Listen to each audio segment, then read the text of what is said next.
오늘 본문에 보면 2절과 8절 또 11절에 계속 반복되는 단어가 있죠. 이게 뭐냐면 바로 경배하러, 경배하게, 경배하고 라고 하는 경배가 나와요. 자, 경배가 무슨 뜻인가 봤더니 원어에 프로스키네오라는 단어를 쓰는데, 자, 원어는 몰라도 됩니다. 그러나 의미는 알아야 되겠죠. 한번 같이 읽어볼게요. 시작. 예배하다, 경배하다, 경의를 표하다. 코로나 이후에 굉장히 많은 변화가 있어요. 특별히 이 교회 공동체 안에 예배관이 무너지고 있어요. 예배는 아무데나 들어도 된다. 맞을 수 있어요. 집에서 심지어는 실시간을 링크해 놨다가 내가 편한 시간에 누워서도 볼 수도 있고, 뭐 다른 것 하면서도 드릴 수 있고. 근데 이거는 예배가 아니에요. 그래서 한국교회 지금 상당한 위기는 다른 것들이 많이 있겠지만 본질은 딱 하나예요. 예배가 무너져 있어요. 자, 그래서 오늘 말씀의 제목이 인생의 목적은 바로 예배입니다. 경배입니다. 우리가 살아가는 이유는요, 그분을 경배할 때 우리가 살아나요. 우리가 살아갈 수 있는 힘은 예배에 있는 줄로 믿습니다. 자, 그래서 진정한 경배가 뭔지, 예배가 뭔지, 첫 번째는 바로 힘든 시간, 힘든 사람을 잘 견뎌내야 합니다. 오늘 1절 상반절에 보니까 예수님이 언제 오셨냐 하면 헤롯 왕 때에 예수께서 유대 베들레헴에서 나셨다라고 말씀해요. 시대가 영웅을 만든다 이야기가 있어요. 여러분, 어느 시대에 태어나느냐, 누구를 만나느냐는 우리 인생에 내 의지와 상관없이 절대적으로 중요한 기준이 되어집니다. 예수님이 태어나시려면 좋은 시대에 정말 성군 밑에서 좋은 땅에서 태어났으면 좋을 텐데 예수님은 그렇게 태어나지 않으셨어요. 가장 척박한 땅 베들레헴, 그것도 헤롯 왕. 우리는 헤롯 왕에 대해서 부분적으로 알고 있지만 그는 가장 잔인하고 포악한 왕 중에 하나였었어요. 유대인들은 혈통을 매우 중요시하기 때문에 정통 유대인이 아니면 절대 왕이 될 수 없었는데, 이 헤롯 왕은 에서의 후손으로 이두메의 자녀라고 되어 있어요. 그건 뭐냐면 유대 사회에서는 절대 정통 유대인이 아닌 바로 에서의 후손은 왕이 될 수 없는데 어떻게 왕이 됐을까? 그것은 바로 지배국인 로마에 그가 뇌물을 주면서 부당한 방법을 통해서 왕권을 유지했던 왕이 바로 헤롯 왕이었었어요. 그런 방법으로 왕권을 유지하려다 보니까 이 헤롯 왕은 늘 불안하고 늘 두려움 속에 살아갔어요. 누군가가 내 왕위를 빼앗으려는 건 아닐까? 나를 살해하지는 않을까? 주변 신하들뿐만이 아니라 심지어는 그 두려움 속에서 문헌에 보니까요, 아내와 자녀들까지 다 살해를 해요. 왜? 나를 살해하기는 두려움과 불안 속에 살았기 때문에. 예수님이 탄생한 곳을 본인도 가서 경배하겠다고 얘기했는데 동방 박사들이 그 꿈의 지시함을 받고 그 왕궁으로 오지 않죠. 그랬더니 헤롯 왕이 어떻게 해요? 그 땅에 2살 아래로 태어난 모든 아이들을 다 살해합니다. 유대인의 왕으로 아기가 낳았다는 소식을 듣고 그는 참지를 못하는 거예요. 자, 이 얘기를 장황하게 하는 이유는 바로 가장 힘들고 가장 고통스럽고 정말 끔찍한 헤롯 왕 때에 누가 오셨다고요? 예수님이 오신 거예요. 그것은 우리에게 무슨 의미가 있느냐? 진정한 예배란, 진정한 예수 그리스도를 경배하는 것이란 힘든 시간, 힘든 사람들을 통해서 우리가 진정한 예배자로 서게 되는 줄로 믿습니다. 힘든 부모님, 내가 왜 이런 부모님 밑에 태어났을까? 내게 왜 이런 자녀가 있을까? 내가 정말 행복하기 위해서 결혼했는데 결혼하고 보니까 왜 내 남편이 이거밖에 안 될까? 이렇게 하면 남편들이 또 서운하죠. 나는 왜 이런 아내를 만났을까? 여러분, 우리 안에요, 끝없는 힘든 시간들, 성장기 때 상처들, 많이 배우지 못한 것들에 대해서 외모 콤플렉스, 학벌 열등감, 우리 안에요, 정말 힘들고 지치고 너무나 낙심할 것 같은 일들이 많이 있음에도 불구하고 오늘 하나님 우리에게 말씀하세요. 진정한 예배란, 진정한 경배란 그 힘든 시간과 그 힘든 사람들을 잘 견뎌내는 것. 그것이 바로 예배자에게 주시는 하나님의 은혜요, 특권인 줄로 믿습니다. 오늘 여러분에게 헤롯 왕은 누굴까요? 내 인생에 나를 힘들게 한 사람은 누굴까요? 그러나 예배자는 반드시 일어나게 되고 진정한 예배자는 승리하게 될 줄로 믿습니다. 자, 적용 질문입니다. 1. 다 같이 읽게요. 시작. 내게 힘든 시간은 언제였습니까? 어떻게 극복할 수 있었습니까? 두 번째, 헤롯 왕같이 나를 힘들게 하는 사람이 있습니까? 어떻게 극복하겠습니까? 오늘도 하나님은 우리를 도와주시고 가장 좋은 길로 인도하실 줄로 믿습니다. 자, 두 번째 진정한 경배는 다 같이 한번 읽어볼까요? 시작. 별의 인도함을 받되 참과 거짓을 분별할 수 있어야 합니다.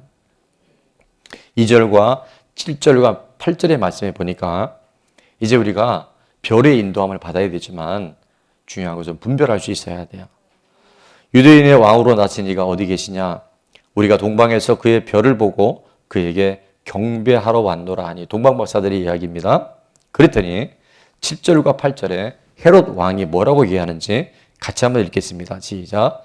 이에 헤롯이 가만히 박사들을 불러 별이 나타난 때를 자세히 묻고 베들레헴으로 보내며 이르되 가서 아기에 대하여 자세히 알아보고 찾거든 내게 고하여 나도 가서 그에게 경배하게 하라. 자, 동방박사들의 경배와 지금 헤롯 왕이 얘기하는 예배는 전혀 다른 거예요. 동방박사들은 당대 최고의 지식인 박사들이었습니다. 요즘과 같은 그런 논문을 썼는지 안 썼는지 모르지만 최고의 석학이었어요. 그런데 놀라운 사실은 그들은 유대인 사람이 아니었어요.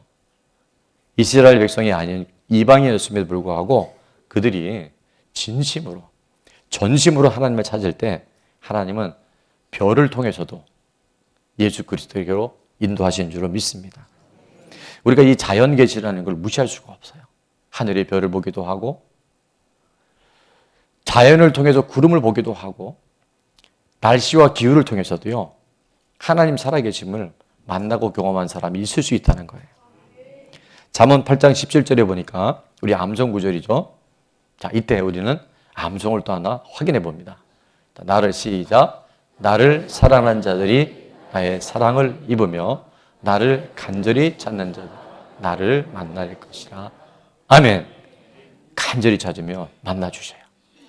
오늘 여러분은 어떤 모습으로 예배를 왔든지 주님은 기다리고 계셨고 수고성회를 만나 주시지 오늘 만나 주십니다. 영생하도록 솟아난 샘물이 우리 가운데 콸콸콸콸콸콸 공급되게 될 줄로 믿습니다. 역대하 16장 9절은 이렇게 말씀하죠. 다 같이 여호와의 눈은 온 땅을 두루 감찰하사 전심으로 자기에게 향하는 자들을 위하여 능력을 베푸시나니. 아멘. 우리가 하나님을 정말 찾잖아요. 그럼 주님이 아셔요. 내가 저 지구 끝 어디 동굴에 들어가 있어도요, 전심으로 하나님을 찾으면 주님이 그를 만나주시고 그에게 말씀해 주시고 그를 예배자로 하나님께서 인정해 줄 줄을 믿습니다. 그러나 그럼에도 우리가 분별해야 할 것이 있는데 뭐냐면요, 오늘 헤롯은 나도 그 아기 그리스도에게 가서 경배하겠다고 했는데 그게 다 사실은 위선이고 그것이 가짜였었어요.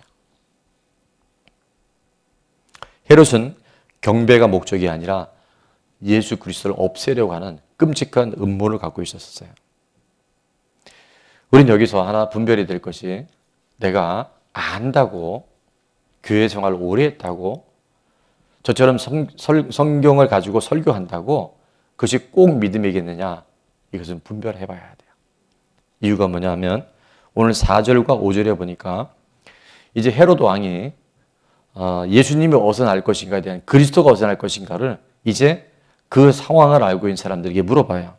왕이 모든 대제사장과 백성의 서기관들을 모아 그리스도가 어디서 나겠느냐 물으니, 자 보십시오.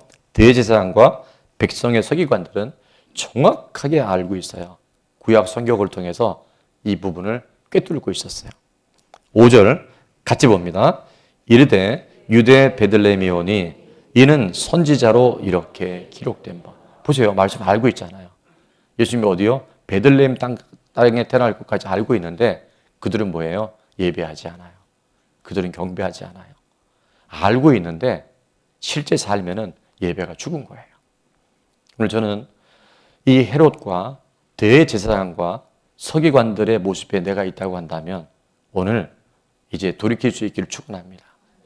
진정한 예배자는 하나님을 아셔요. 내가 세상에 성공하기 위해서, 내가 돈 많이 벌기 위해서, 내가 행복하기 위해서 교회 나온다면 주님 모르시지 않아요. 정말 예배하는 자, 주님을 사랑하는 자, 주님이 내게 베푸신 은혜가 너무 커서 예배하지 않고는 견딜 수 없는 그 마음을 갖고 나올 때 하나님 한 번도, 심지어는 이방인 동방 박사들까지 하나님께서 계시해 주시고 인도해 주시고 예수님을 만날 수 있는 그 현장을 우리 가운데 열어주실 줄로 믿습니다. 적용 질문입니다.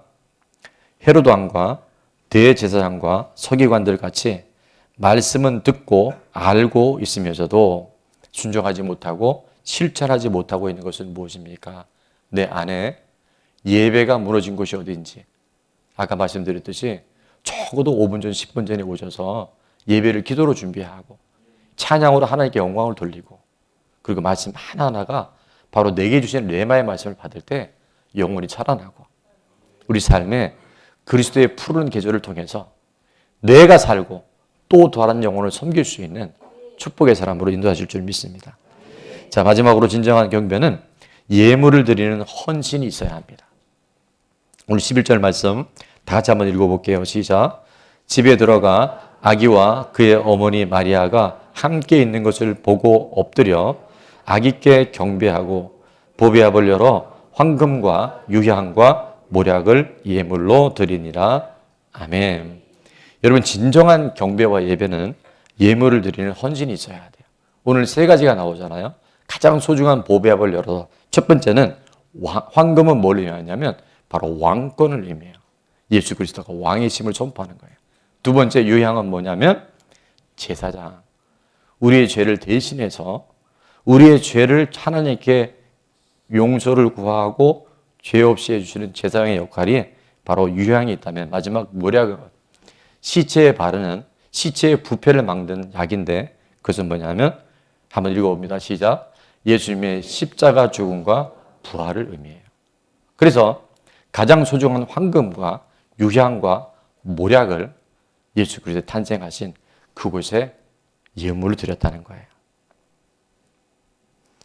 종교개혁을 일으킨 마틴 루터는 세 가지 회심을 얘기했다고 합니다. 첫 번째는 가슴, 우리 중심의 회개가 일어나야 되고, 두 번째는 우리의 생각의 전환이 일어나야 되고, 마지막 세 번째는 아주 어떻게 이런 얘기를 했을까요? 지갑의 회심이라 해야 돼요. 물질의 회심.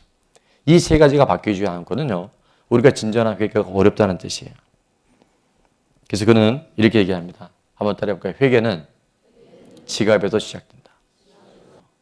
여러분, 진정한 회개는 우리가 물질에서 회개가 되지 않으면, 신앙이 되지 않으면 그것은 하나님 앞에 드리는 예배가 되지 않을 수 있다는 거예요. 그래서 제가 이렇게 패러디를 해봤어요. 헌신은 지갑에서 시작이 된다. 경배는요, 예배는 예물을 통해서 그 예배가 완성되는 줄로 믿습니다. 가끔 시험에 드는 성도님들이 있어요. 근데 꼭은 아니지만 상당수의 분들이 바로 이 물질, 돈에 걸려있는 경우가 많이 있습니다. 그래서 모든 문제의 끝에는 돈이 있다. 이런 유명한 얘기가 있어요. 그러니까 여러분이 정말 온전한 예배자로 서기 위해서 이 물질로부터 이제는 온전한 예배자가 될 수 있기를 축원합니다. 좋은 나무 교회 성도들 간에 이걸 하지 않습니다. 뭘 하지 않아요? 돈 거래하지 않습니다. 가끔인데 서로 가깝다는 이유에 나 급하니까 돈 좀 빌려주세요. 또 거절할 수 없기 때문에 돈을 빌려주기도 하는데 이게요 나중에 굉장히 시험거리가 되더라고요. 만약에 빌려주시려면 두 가지 예외가 있어요. 한 번은 뭐냐면 내가 이 돈 빌려주고도 안 받아도 되겠다. 그럼 빌려주세요. 또 하나 저한테 허락받고 빌려주세요. 별로 여러분 얼굴에 우리 공동체가 변화되어지고 셀이 변화질 때 보니까요 결국은 기버가 많아질 때 그 공동체가 살아나요. 그러니까 인색한 사람 세상에서도요 성공하는 사람들의 특징은 뭐냐면 먼저 베풀고 나누고 먼저 사는 사람들이 결국 성공하더라는 거예요. 무엇보다 우리가 진정한 예배자로 살아가기 위해서는요 하나님께 온전한 하나님의 약속하시고 명령하신 예물을 드릴 수 있을 때 진정한 예배자로 하나님이 우리를 축복하시고 또 우리 가운데 역사하실 줄로 믿습니다. 예수님께서 뭐라고 하신지 아시죠? 두 주인을 섬길 수 없다 그랬는데 한 주인은 하나님이고 또 하나는 바로 돈이라 그랬어요. 마지막 때는 이 돈이 하나님 자리에 올라갈 만큼 엄청난 세력을 갖고 있어요. 그걸 만몬이라고 얘기하잖아요. 자, 그럼에도 불구하고 온전한 예물 생활을 할 때 하나님 우리에게 그 돈이 아니에요. 하나님이 누구신가를 우리 가운데 경험케 하여 주시고 하나님이 어떻게 우리 가운데 일하시는지를 보여주신 줄로 믿습니다. 그래서 진정한 예배는요. 예물을 드리는 헌신이 있어야 된다니까요. 저희가 건축 중에도 그랬고 여러 가지 환경이 어려울 때도 하나님이 기뻐하시는 예물 생활을 위해서는요. 정말 먼저 헌신했어요. 그때 하나님 채우시더라고요. 이건 경험해 본 사람들이 합니다. 부족함이 없이 하나님께서 우리 가운데 허락해 주셔요. 말라기 3장 10절에 보니까 만군의 여호와가 이르노라 너희의 온전한 11조를 창고에 들여 나의 집에 양식이 있게 하고 그곳으로 나를 시험하여 자 뭐라고 약속하셨는지 내가 하늘 문을 열고 너희에게 복을 쌓을 곳이 없도록 붙지 아니하나 보라. 여러분 온전한 11조를 드리면 어떻게 된다고요? 하늘 문을 여신대요. 하늘 문은 열려지게 될지어다. 자, 근데 중요한 것은 온전한 11조가 뭔지를 많이들 모르고 있어요. 그게 바로 8절의 말씀에 나오는데 말라기 3장 8절은 온전한 11조가 무엇인가를 말씀하는데요. 사람이 어찌 하나님의 것을 도둑질하겠느냐. 그러나 너희는 나의 것을 도둑질하고도 말하기를 우리가 어떻게 주의 것을 도둑질하였나이까 하는도다. 자, 그러면서 온전한 11조가 뭔지 이는 다 같이 시작. 이는 곧 11조와 봉헌물이라. 아멘. 이 봉헌물을 모르는 분들이 생각보다 많아요. 물질에 대한 기준을 잘 모르는 분들은 이걸 잘 붙으셔야 돼요. 제가 이 설교를 자주 하지 않아요. 왜냐하면 시험에 들까 봐. 자, 온전한 11조는 소득의 11조를 포함해서 자, 항목을 좀 열어주세요. 감사헌금, 선교구제헌금, 절기헌금, 목적헌금, 건축헌금이나 또 장학헌금 같은 목적을 갖고 있는 그 다음에 작정헌금. 우리 주정헌금을 연초에 여러분 작정하시죠. 그 다음에 일천번제 드리는 분들이 있어요. 그래서 구약엔 이거보다 훨씬 더 많지만 우리가 지금 시대에 또 우리 교회에서 온전한 11조와 봉헌물의 내역을 공개를 합니다. 때로 요즘에 자유주의 신학을 공부한 목사님들이나 인본주의 설교자들이 뭐라고 했냐면 이런 설교를 들을 수 있을 거예요. 형편이 어려운데 헌금 안 하셔도 됩니다. 이게 굉장히 일리가 있어 보이고 인격적인 것 같은데 이게 인본주의예요. 왠지 아세요? 하나님 말씀대로 우리가 순종하고 말씀대로 예물을 드릴 때 우리 가운데 하나님의 물권을 풀어주셔요. 무슨 얘기인지 아시겠어요? 저는 말씀대로 가르칩니다. 하고 안 하고는 여러분의 몫이에요.